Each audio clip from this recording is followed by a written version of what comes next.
Dans cette vidéo, je vais te dévoiler 3 niches qui sont actuellement inexploitées en dropshipping et avec lesquelles tu peux dès maintenant créer ta boutique Shopify, générer des rentes digitales et avoir un business pérenne qui génère plusieurs dizaines voire centaines de milliers d'euros par an. Avant de commencer, n'oublie pas de t'abonner à la chaîne et activer la cloche des notifications et rejoindre mon canal Telegram dans lequel je suis actif tous les jours. Alors maintenant, installe-toi bien et regarde cette vidéo jusqu'au bout car les premiers arrivés sur ces niches seront les premiers servis, mais à une seule condition, celle de passer massivement à l'action. J'ai déjà fait des dizaines de tutos sur comment utiliser Shopify, comment analyser si une niche est intéressante ou pas. Tu peux également utiliser toutes les IA pour travailler plus rapidement et j'ai d'ailleurs lancé un challenge gratuit de 3 jours où je te montre comment monter sa muse Shopify de A à Z en partant de zéro. Donc il n'y a vraiment aucune excuse pour ne pas se lancer aujourd'hui. Alors pour rappel, une niche c'est une thématique. Une thématique sur laquelle tu vas pouvoir créer ta boutique e-commerce en créant des collections qui contiennent des produits, créer un blog et créer un univers qui va faire que quand un passionné de la niche tombera sur ta boutique, il aura automatiquement envie d'acheter chez toi. Ce que je recommande pour trouver une niche intéressante qui va générer de l'argent, c'est que celle-ci contienne des mots-clés assez courts, qu'on appelle en SEO la courte traîne, que l'on va utiliser pour les collections,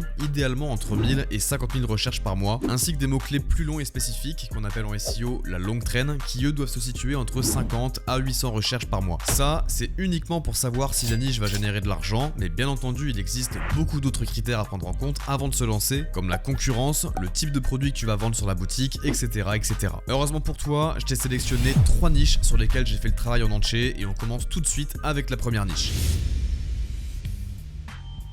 Alors on commence tout de suite avec la première niche qui va être la niche des costumes. Ici je te parle pas des costumes pour hommes comme les smokings ou les 3 pièces, mais je parle plutôt des costumes de type déguisement. Le mot-clé costume est recherché 4400 fois par mois, c'est pas spécialement intéressant et d'autant plus que quand on regarde les résultats de Google, on est plutôt redirigé sur les costumes pour hommes de type smoking. Par contre, quand on regarde au niveau des éventuels mots-clés de collection, c'est tout de suite beaucoup plus intéressant. On a par exemple le mot-clé costume Halloween avec 14 800 recherches par mois, costume pirate avec 1600 recherches, costume enfant avec 4400 recherches et des dizaines d'autres, je vais évidemment pas tous les faire. Et le plus intéressant, c'est quand on regarde de plus près au niveau des résultats de Google, on a généralement Amazon qui ressort souvent en première position, ce qui est un très bon indicateur en termes de facilité pour s'attaquer à cette niche. Pour moi, le gros point fort de cette thématique, c'est clairement le fait qu'on peut ajouter des dizaines de collections et des centaines voire des milliers de produits et d'avoir vraiment un gros site qui fait très complet. Il y a énormément de requêtes pépites pour les produits comme par exemple costume de poulet où on a plus de 300 personnes par mois qui expriment une intention d'achat là-dessus et on a Amazon et Cdiscount qui sont premiers sur cette requête et des requêtes comme ça pour les produits, il y en a réellement des centaines sur cette niche. Je trouve que l'univers des déguisements et des costumes est super intéressant car d'un point de vue marketing, il y a énormément de choses à faire et les personnes qui vont venir acheter sur ton site vont clairement être dans un état émotionnel favorable pour faire des ventes. Le seul point où il va falloir faire attention, ça va être sur les licences. N'oublie pas qu'il faut des autorisations pour vendre des déguisements sous licence comme des déguisements Harry Potter, Star Wars ou autres, mais même en dehors de ça, il y a énormément de types de costumes sans licence que tu peux proposer sur le site comme je te l'ai montré juste avant. Au niveau de la concurrence, on a pas mal d'acteurs et c'est plutôt une bonne chose, ça veut dire qu'il y a un énorme gâteau à se partager. La plupart des débutants font l'erreur d'essayer de trouver des niches où il n'y a pas de concurrence du tout, sauf qu'une niche sans concurrence, par définition, c'est une niche qui ne génère pas d'argent. A l'inverse ici, on a plusieurs grosses boutiques mais qui je trouve ont vraiment un côté vieillot. On sent clairement que pour la plupart, c'est des sites qui ont été créés il y a plus de 10 ans et je pense qu'aujourd'hui c'est clairement possible d'aller les challenger avec une magnifique boutique Shopify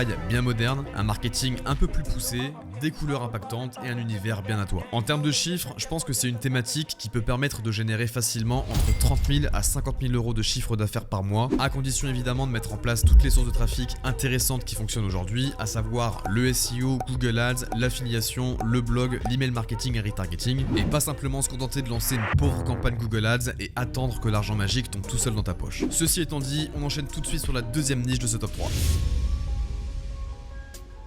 La deuxième niche de mon top 3, c'est la niche des lampes de chevet. Alors, les lampes de chevet, ça peut paraître tout bête comme ça, mais tout le monde en a chez soi. Et finalement, comme pour toutes les idées de niche en général, ça a l'air anodin dit comme ça, mais quand on regarde bien à l'aide de SEMrush, on se rend compte qu'il y a des dizaines de milliers de personnes qui recherchent à acheter des lampes de chevet sur internet tous les mois. Le mot-clé lampe de chevet est recherché plus de 40 000 fois par mois sur internet, mais c'est pas la requête sur laquelle on va essayer de faire venir du trafic, car en effet, quand on regarde les résultats de recherche, il y a quand même de très gros poissons qui sont positionnés dessus, comme Maison du Monde, Monde, But, Ikea ou encore Luminaire.fr. La stratégie, et c'est comme pour la niche qu'on a vu juste avant, ça va être de cibler les mots-clés de collection et les mots-clés longue traîne pour les produits qui, eux, sont totalement inexploités. Par exemple, le mot-clé lampe de chevet design est recherché 4400 fois par mois et devine qui est en première position, c'est Amazon. Oh, comme c'est bizarre. On a aussi le mot-clé de collection lampe de chevet tactile qui lui aussi est recherché 4400 fois par mois avec encore une fois Amazon en première position. Oh, alors. Et je pourrais quasiment tous te les faire comme ça. On a encore le mot-clé lampe de chevet en bois qui est recherché 1900 fois par mois avec là aussi encore une fois Amazon qui est en première position. Oh, ils s'embêtent pas, hein. Hop. Bref, cette niche c'est une mine d'or et là encore je te parle uniquement des plus gros mots-clés. Si on regarde un petit peu sur la longue traîne, donc les mots-clés pour les produits, c'est totalement n'importe quoi. Regarde ça par exemple, on a lampe de chevet blanche et bois qui est recherchée 210 fois par mois. Les 210 recherches elles conduisent à une transaction, c'est SEMrush qui nous le dit, et dans les SERP on a Amazon et Cdiscount qui remontent en première position. Oh, comme c'est bizarre. Autant te dire que si tu ajoutes sur ta boutique un produit qui est calqué parfaitement sur cette requête là avec des photos bien retravaillées, une description qui est optimisée SEO et un site nickel et tu passes rapidement premier sur cette requête, autant d'un point de vue SEO qu'avec Google Ads. Et des mots-clés comme ça pour les produits, il y en a des milliers et des milliers sur cette thématique. Pour parler chiffres, je pense que c'est une niche qui a le potentiel de générer entre 15 000 et 30 000 euros de chiffre d'affaires par mois à partir de la première année sans problème. Ceci étant dit, on va enchaîner maintenant avec la troisième et la dernière niche de mon top 3, c'est parti.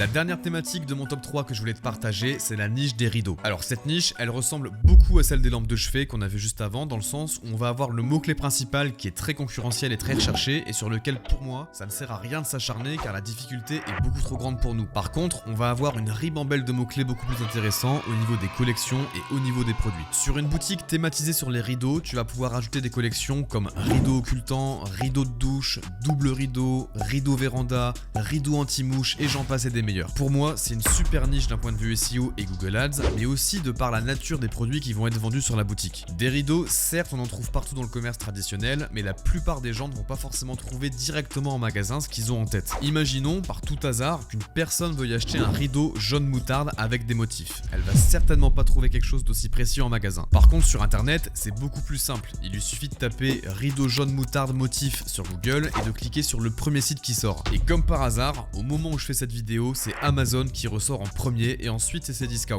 Et le plus fou dans tout ça, c'est qu'on a 140 putains de personnes qui tapent rideau jaune moutarde motif tous les mois sur internet. Et là encore, c'est qu'un exemple de requête ultra facile pour se positionner parmi des milliers d'autres. Je pense vraiment que sur cette thématique, les ventes vont pas se faire via les collections les plus banales comme un rideau bleu, rideau noir, etc. qui sont assez générales et assez concurrentielles, mais plutôt sur les recherches très ciblées. Et je t'assure que le business model du dropshipping est parfait pour résoudre ce problème, car tu peux ajouter tout simplement des produits quasiment à l'infini sur ce genre de niche. En termes de chiffres, je pense que c'est une thématique qui peut générer 20 000 à 30 000 euros par mois de chiffre d'affaires après plusieurs mois de lancement. Mais encore une fois, sortir ces chiffres-là, ça se fait pas en optimisant à la va-vite 2-3 produits en SEO ou en lançant une pauvre campagne Google Ads. Tu dois mettre en place un écosystème complet, sans faille et optimisé de A à Z et faire le bourrin sur ta niche jusqu'à être le meilleur et rafler toutes les ventes. Donc voilà, je t'ai présenté un nouveau top 3 avec des niches super intéressantes pour moi.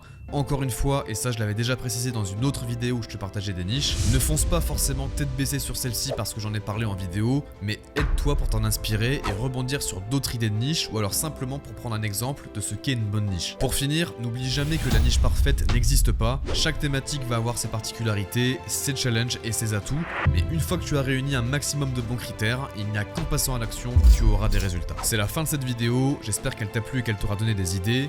N'oublie pas de t'abonner à la chaîne, activer la cloche et à me suivre sur Telegram. Et quant à moi, je te dis à la prochaine.